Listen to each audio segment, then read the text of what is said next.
বালিশ চিনেন তো ভাই আপনারা, বালিশ বালিশও ট্যাঙ্ক এখন রাসলাম ওই যে ফাও, এখন ফাওয়ে নিজরে মাথা দাবি করে। দুনিয়া আজব একটা জায়গা রে ভাই। অন্ধ মানুষে বুঝছো নি, চৌকে দেখা শুরু করলে কিতা করে, সবার আগে তার হাতের লাঠিও গুইটা মারি ফেলাইব। ইকান তার মাথা তো হামায় না, এই লাঠিও এক সময় তারে সাহায্য করছে, পথ দেখাইছে, ইকান তার মাথা থামায় না রে ভাই।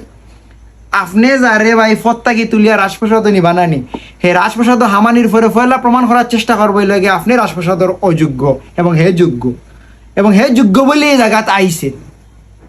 সেগুলো যদি আপনি নিঃস্বার্থভাবে কোনো জিনিস করার চেষ্টা করেন না নি, হে কিতা মনে করবো, হে মনে মনে চিন্তা করবো যে এগুর কিতা স্বার্থ আছে, নাহলে আমার এখানে নিঃস্বার্থভাবে সাহায্য করতো। হে মনে মনে খালি ওটা চিন্তা করবো, করিয়া সুযোগ পাইলো আপনার একবারে মাটিত ফেলাই দিব। সেউরের যদি আপনি আসমানও তুলুন না নি ভাই, হে কিতা করবো জানি, আসমানের উপরে উঠিয়া ফয়লা তুলে দিয়ে দেবো, আপনি কই আসেন, এরপরে সেপ পালাইব। নিয়ম হয়েছে না নি, আপনি সেউ আপনার লাগি সেউ যদি আটু বানিতাম, আপনি তার লাগে গলা মারিতাম তারা নি। দুনিয়ায় উল্টি গেছে রে ভাই।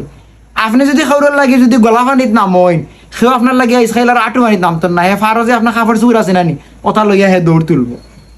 যাইতা কেন হোসাইন ভাই, আপনি একটা জিনিস খেয়াল করে দেখবা, আপনার যত শত্রু আছে, দুশ্মন আছে নানি, এরারে কোনো দিন কোনো না কোনোভাবে আপনি সাহায্য করছেন, এরাও ঘুরে ফিরে আপনার দুশ্মন শত্রু হয়ে গেছে রে ভাই। এখানে জানেননি, এখন কোনো কারণে আপনি তারা সাহায্য করতে পারে না, অথচ তারা সবচেয়ে ভালো বন্ধু এলা খাল লাগে জানেননি, যে গে কোনোদিন তারা সাহায্য সহযোগিতা করছে না, এরা হয়েছে কি তারার বন্ধু।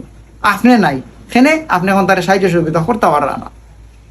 হুমায়ুন আহমদ স্যারের তো সিনরা জনপ্রিয় লেখক, তাই না একটা কথা কইছেন, খবরদার নিজের সহজলভ্য করিও না, নিজের মূল্য বুঝতে শিখো।